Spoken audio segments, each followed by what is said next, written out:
Kasako Media, tunaangazia maisha, tunaandika kesho. Amepata nafasi, ameonyesha alichokuwa nacho kuweza kusaidia timu. Kipindi cha kwanza hamkuanza vizuri. Mchezo ulienda kwa moja. Baada ya kwenda mapumziko, mwalimu aliwaambia nini dressing room, na tunaona mlivyokuja kwenye kipindi cha pili timu ilibadilika na kupata magoli matatu.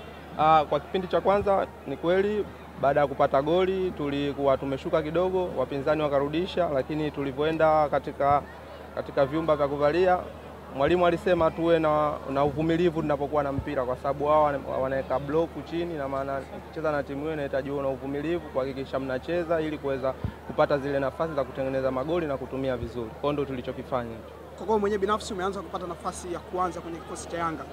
Tutegemee kuona wapi msimu huu na Yanga Africans? Kwanza kikubwa nashukuru kwa nafasi naopata.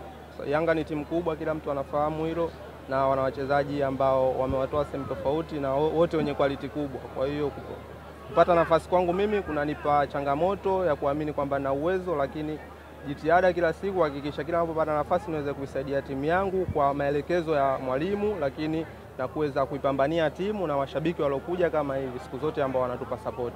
Asante sana. Ndio nimekuwa mnamaliza wanetu.